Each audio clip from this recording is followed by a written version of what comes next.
So we'll go back to the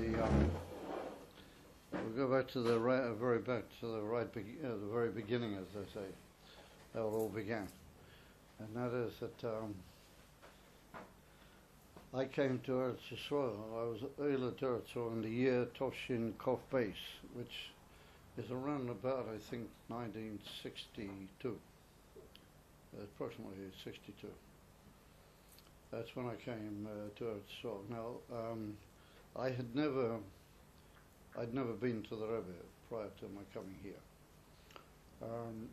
My coming here was open Oirah from the Rebbe, open clear-cut instruction from the Rebbe that I must come to Eretz.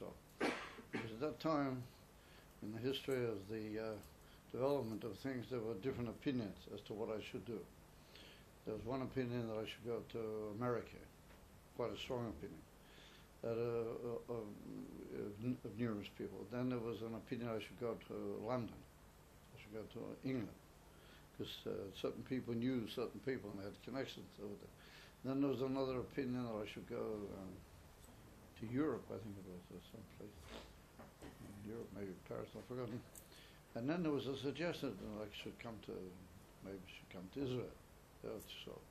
So the Rebbe said clearly that I should come to it. So that was the Rebbe's clear. And then there was a whole sort of a question about it that arose, and somebody from the Chabad people at that time in Melbourne had a Yechidus with the Rebbe, went to see the Rebbe, had a personal Yechidus with him, and somehow or another I came up in the conversation. I don't know how it happened. I never really got clear on that part of it, how he mentioned me in the Yechidus, and he said that there's a little bit of doubt as to what I should be doing or where I should be going. So the Rebbe said he doesn't know what's the doubt, because I'd already asked him and he'd already given his opinion. So the Rebbe said, I've already told my opinion as to what he should do. And the Rebbe said, I think he should go to Eretz HaKodesh.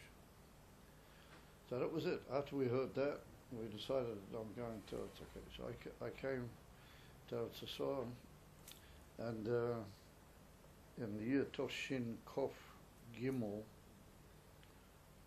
Toshin Kof Gimel, I got married, and in the year Toshin Kof Vov, I went for the first time to the Rebbe. Now, I had desires to go to the Rebbe quite a few times before Toshin Kof Vov. But in those days, you have to remember, it wasn't like today where people just go in tens and hundreds to the Rebbe, and hundreds and even thousands of people gather there at the Chagim and things like that. And in the latter years of the Rebbe's Nasias, it was tremendous how people flocked and how the Fabringans, and how the Rebbe just gave the most unbelievable giving of himself to the public and so on. In those days, it wasn't like that. People were less materially well off. To travel was a very expensive business, difficult, and so people didn't go. And if they did, they went like as sort of representatives of the public. They went as somebody who'd won the lottery or something of that nature to go. The goyro, it was called, to be zeicha b'goyro, and such things like that. But nonetheless, gradually as the years went along, people started going more. So I decided that I'd put aside money. I didn't have very much money. I was working at a time in an office in Tel Aviv. I was just making a very small income. Even according to Israeli standards, it was a small income. But nonetheless, somehow or another, I managed to put aside money and save money. And, bit by bit, managed piece by piece, I saved up enough to what it seemed to me I would require to go and visit the Rebbe. And this was around about Odor. I already decided I had enough money in about just before Purim in the year Toshin Kof Vov. So So I decided, if I got money and it's order, when's the next Yontif? The next Yontif is Pesach. So Pesach say Yontif. So I'll go to the Rebbe for Pesach. That's what my idea was. So I wrote to the Rebbe a letter, not really expecting that I would get an answer, but I wrote to the Rebbe a letter saying that I was considering coming for Pesach. I didn't ask the Rebbe clearly, should I come? I just informed the Rebbe that I was hoping to come. So it goes through a short time, and shortly after Purim, I got this most amazing letter from the Rebbe. And it was, in those days, he used to send these small sort of, mail sort of things, these air letters, I got one of those air letters from the Rebbe typed, and then there was like a NB, Nichtov Betzidoi, PS, in our language it's PS, at the bottom of the letter. And the Rebbe said like this was the Rebbe's language. The Rebbe said, Yodua minhog kol Yisrael. And then he underlined the word kol. Kol Yisrael. Shebeleil haseder misasvim kol hamishpacha. The whole family gathers together for the Leil HaSeder. V'kulam mishtatfim be'sidur or ariches HaSeder. And everybody takes part in the putting together of the Seder. U'befrat roish hamishpacha. And the Rebbe said, how much more? And they underlined the expression roish hamishpacha. How much more the leader, the head of the family. The Al Kain, the Rebbe wrote, Ein Mokim Shi Yisar Lakan Al Chag Pesach Haba Aleinu L'Tev. Therefore, the Rebbe said, there's no place in reasoning for you to come for Pesach. And the Rebbe's signature, and that was it. So I had the most amazing horror from the Rebbe. The Pesach, you don't go to the Rebbe. Pesach, it's a family yontif. The Leil HaSeder, particularly, you gather together all the family, and the Rosh HaMishpacha, he has to be there. He's like the leader of the whole thing. So that's it. So I understood that. I have to forget my dream of going to the Rebbe for Pesach. Okay, so I forgot that. And as the weeks and the months went by, in the summer, I began thinking to myself, Pesach is not right to go, but maybe Tishrei I'm fine, or maybe Tishrei. And I heard that all the Chassidim go for Tishrei. So I decided I'd go Tishrei. If not Pesach, then I'll go for Tishrei. So, sure enough, so then somebody said to me, well, maybe you should let the Rebbe know that you're coming. So this time I played it what one might call cunningly, and I just wrote to the Rebbe a brief note that I'm coming. I didn't write any form of question as to whether I should come. I didn't write that I'm thinking of coming. I just wrote to the Rebbe, Hashem, I'm hoping to go. I didn't write I'm hoping. I just, Be'ez Hashem, I'm coming to visit the Rebbe for Tishrei. So I never received any answer. I didn't get any answer. So everybody told me that means, okay, if you're coming, then you're coming. If you're coming, then okay. So, Taki, what happened was, I left for the Rebbe, but I took a very unusual course. Because since I didn't have enough money, I went from Tel Aviv to Paris, and I stopped in Paris, and I actually spent almost a full day in Paris. I'll soon mention about it because it's important. I almost spent a full day in Paris, and then after being where I'm going to tell you where I was, I went across Paris to the port, and I got a ferry that used to run. Nowadays, I don't think it exists anymore, but there used to be a big ferry boat that ran from the French coast to Dover in England, to the other side. You probably know about it. The ferry in the old days, and I got on the ferry boat, and I went across. And the reason I took all those different pieces was that it worked out a lot cheaper that way. If I go into Paris, and then taking a ferry boat across, and then I had to take a train from Dover to London. I took a train from Dover to London, and I was in London for a couple of days, and then I took a charter flight. Now, a charter flight was a special type of cheap deal, that you could get like a cheap ticket from London across to the river. But what happened was that when I'm on the plane flying from Tel Aviv to Paris, which is not very long, it's only about 2.5 hours, I think, something like that. All of a sudden, a very honourable-looking Yid, who's obviously, somebody special, he came up to me. He saw me sitting where I was, and the person who'd been sitting on something had gone walking around, so he plonked himself down alongside me, and we started a conversation. And it turns out that he's one of the Rosh Yeshivas of the Chabad Yeshiva in Brunois. Now, Brunois is a suburb of Paris. And Brunois is the famous Lubavitch Yeshiva in Paris. And the Mashpia there was the famous, and he was still alive, the famous Mashpia Reb Nissen Nemanov. Reb Nissen Nemanov was still the Mashpia in the Yeshiva. And there were a few other large personalities in Lubavitch history that were still centered around that yeshiva. And this person himself was an important, his name was Rabbi Yosef Goldberg. And he was the Rosh Yeshiva in Gemara, Nigla, in the yeshiva. So he took great interest in me. We're chatting away. So he said, what's your plan? How are you going to get to the Rebbe? So I said, when I get to Paris, I'm going to have to wait for about 11 hours, in Paris, and then I got to get this ferry, and I got to get across Paris to the port. So he said, "Oh," he said, 11 hours. He said, "Come with me to my house, and I'll be very happy to have you in my house, and you'll spend a few hours in the yeshiva in Brunois." So that sounded very tempting to me, the idea. Certainly better than just sitting around the airport in Paris. So eventually we get through. The French are very dumbbells, they're very difficult to handle with them. So eventually we got through the whole thing, and I explained that I was coming back. I wasn't really leaving. I'm just coming. And the whole business.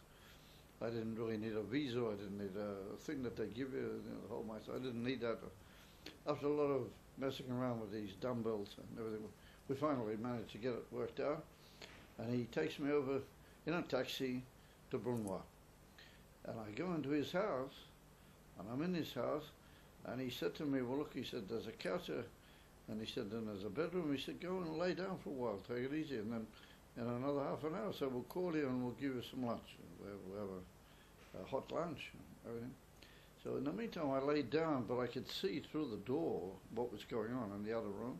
All of a sudden, a person comes in to the room where he was, and he was ready. He was elderly man, but you could still see touches of ginge in his beard. He had like traces of ginge in what was already turning a white beard. It's well known that Reb Nissen Nemanov was ginger. He was a ginger. So all of a sudden I see he's a very honest, very honourable-looking person, and I put two and two together that that's probably Reb Nissen Nemanov himself. He's coming to greet his Rosh Yeshiva, say hello to him. He's the Mashpia. He came in to greet the Rosh Yeshiva, just come home from a trip to Israel, so he greeted. That's the way I put two and two together. I wasn't wrong.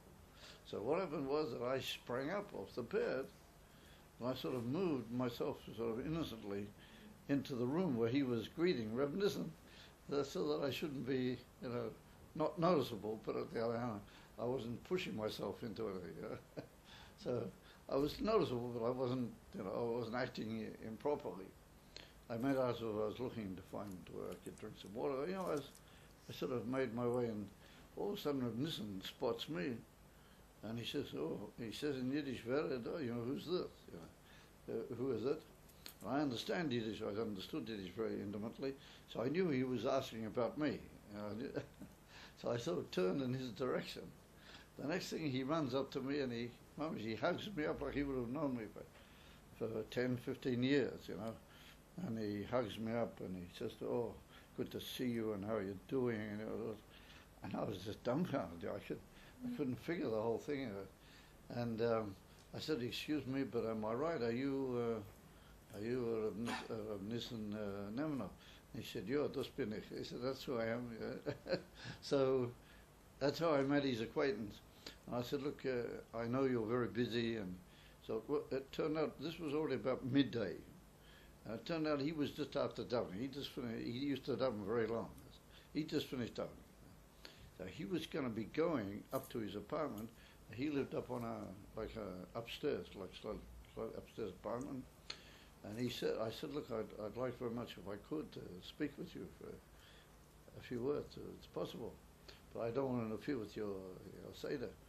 So he said, "Listen," he says, "I'm just going to go to my house for a few minutes. I suppose you want to have a little bit of something maybe to eat." He said, "In a half an hour."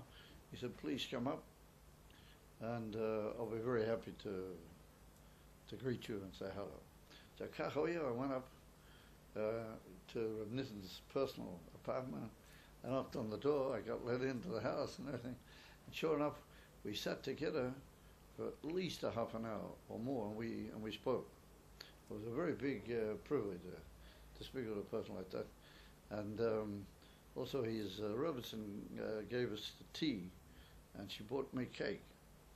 She bought me a bit of cake and a cup of tea. She bought him tea and an apple.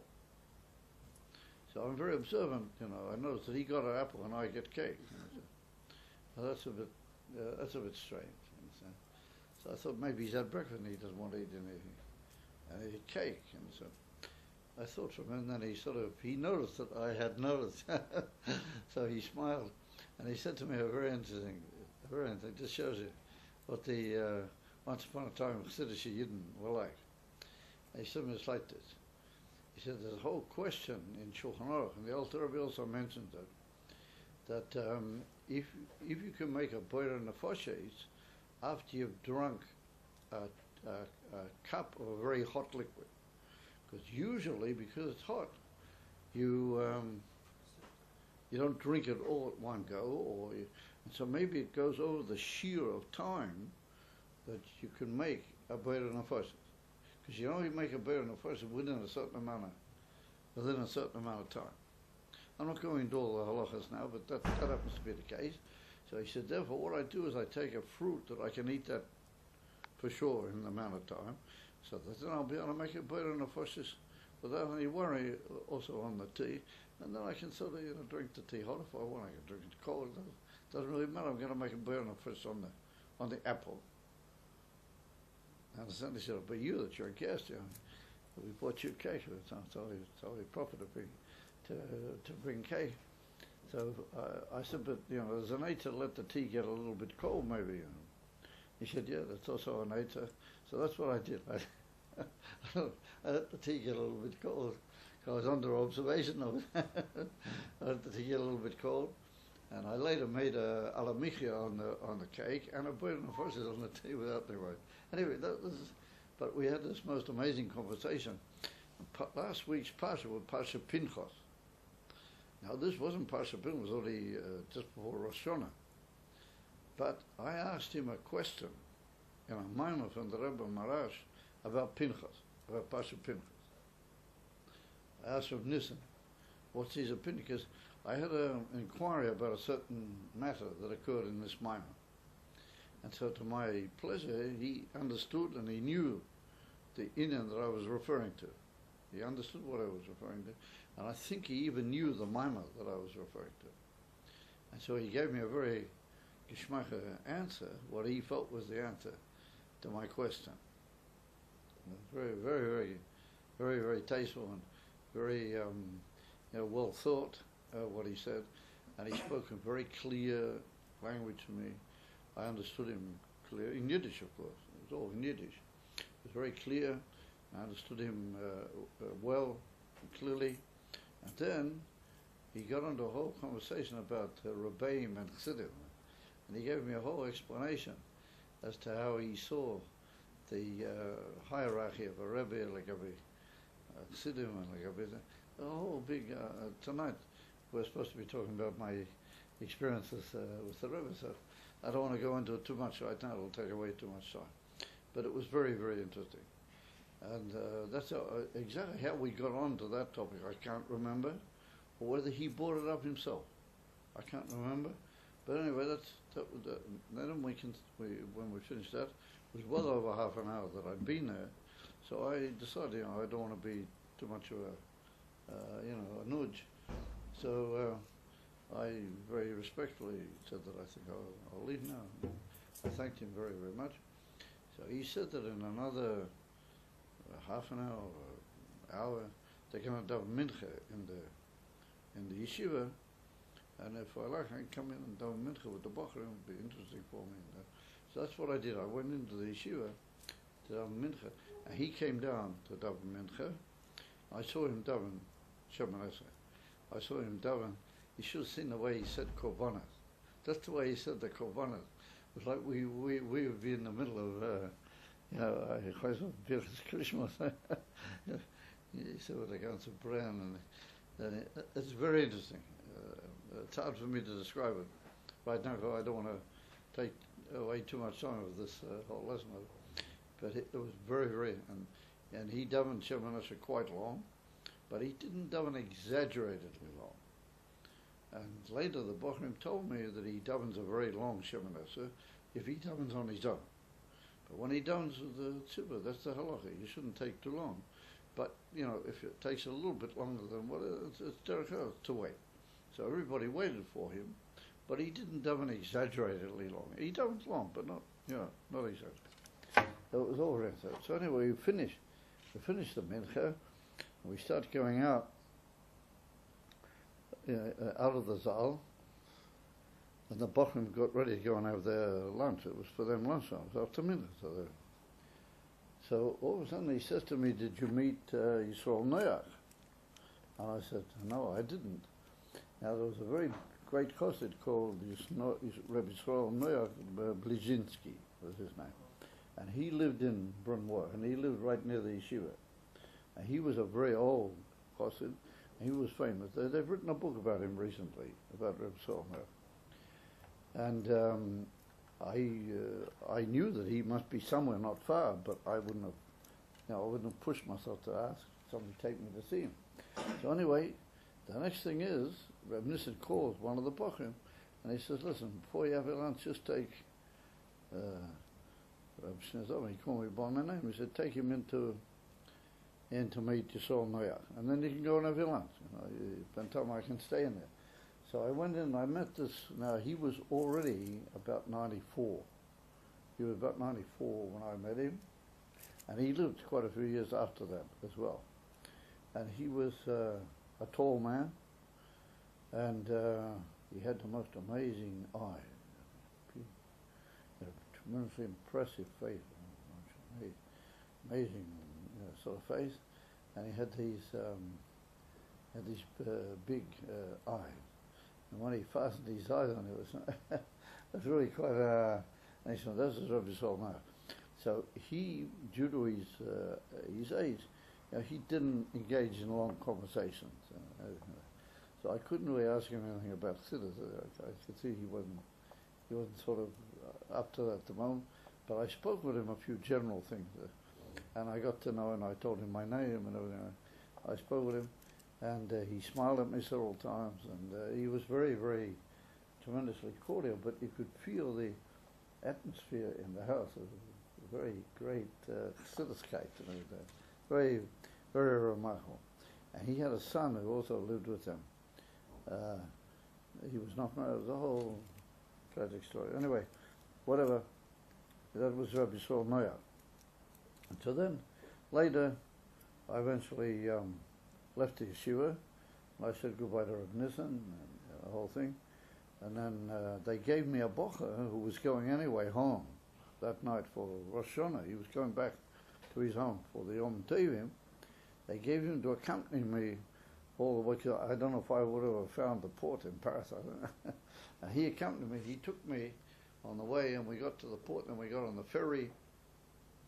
And Lamaisa, I was up the whole night, because the ferry it used to run by night and by day, but we took the night one.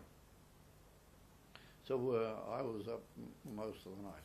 And this Bocher was a very nice boy. He was an English boy, and he was very derech, but he was very pneumistic, very into things. It was really geschmack to be with him. And we went across the ferry, and we get to Dover, and somehow or another we got onto a train, and a whole amazing mesa. And when we got onto the train, I showed this Bocher, I had with me a sefer. That was a sefer of Kisvei Yad. It was a sefer of, how do you call it, manuscripts of Maimorim, of the Rabbeim, that I'd found in a library, of a personal library, of a librarian who lived not terribly far from where I live. And he had a whole house full of stuff. His whole house looked like this. But everywhere, even his kitchen, I think in his bathroom, he couldn't have very well had such a thing. But everywhere else, his whole house was just packed from ceiling to floor with spotting like this. But all in Russian craters, of course. And I went in one day and I found this sefer. And later, there's a sefer where there's a reference to this sefer that I bought printed with my name. You know, it's a whole mesa, because it proved to be quite a rarity. And there were certain Maimorim there from the Tzemach Tzedek, and there were certain Maimorim from the sons of the Tzemach Tzedek that became Rebbeim elsewhere, not in Lubavitch. There was 2 or 3 Maimorim from 2 of them and everything. A whole business, a whole amazing story. And later, this guy was furious with me that I'd taken out of his library this thing. He'd given me permission to take it for myself, but he didn't think I was going to take it to Lubavitch in New York and give it. And they gave it to the Rebbe. The people like Label Goran and those, they gave it to the Rebbe, and I never got it. I didn't expect that I would get it back. But this man was furious. He was furious that I'd taken away his sefer. And he wasn't enough of a chassid to understand, you know, that there's a whole thing with the Rebbe, and that you give back things of that nature to them. And at the beginning, he was really very, very angry. And he said he wanted money for his sefer. And in the end, the Rebbe's office sent him money. In the end, the Rebbe, they sent him what was in those days quite a bit of money for a book. They sent something like $250 or something. They sent him. And after he got that money, he cooled down, and he agreed to speak to me again. Until then, he completely he didn't want to have anything to do with it. He considered me to be like I'd sort of bluffed him into something which he wasn't prepared to agree to. But anyway, that was an amazing thing. And they say that the Rebbe actually looked through it and kept it in his office for a long time. The sefer that I bought. Anyway, that was it. So eventually we get on the plane. We get off the plane in New York, and we get onto a bus, and I'm together with a whole group of chassidim that had also found this Eiter, and one of them was Reb Nissen Nemano's son, Oliver Sholem. His name was Sholem Bear, and the whole story with him and how I came to know him was also a whole big story. But anyway, he later, poor man, he had an accident or something happened to him, and he became very sick, and that was terrible. Anyway, whatever. We get to Seven-Sunday. We're on the bus. We're all on the bus with them, and I was sitting alongside a person from Bnei Brak, a Yid from Bnei Brak, one of the Chassidim of Bnei Brak. Somehow or another, I managed to be sitting alongside him. So we get to Eastern Parkway, and we keep asking. You know, we've never been there before. You know, we kept asking, where are we now? When are we going to get to 770? And so eventually they said, oh, it's not far now. This is Eastern Parkway. It's a big street, Eastern Parkway. So anyway, eventually we get to the building, and we see 770. We're all out of our kelim. We saw 770. So we get off the bus, and so they say everybody should get his bags out of the container of the bus. Make sure you keep your bags, because otherwise you're not going to have anything, and who knows where you're going to end up. You know. So we just heard that, and we're just standing on Eastern Parkway, right outside 770 with our bags. All of a sudden there's this huge, everybody started running, everything to see to take off into into wheels, in the way it was very, very unusual. And we couldn't figure what was happening. People started running in the street from Kingston to here and to there, and people came out with 770 and ran back in and appeared. And the whole thing sort of looked very peculiar.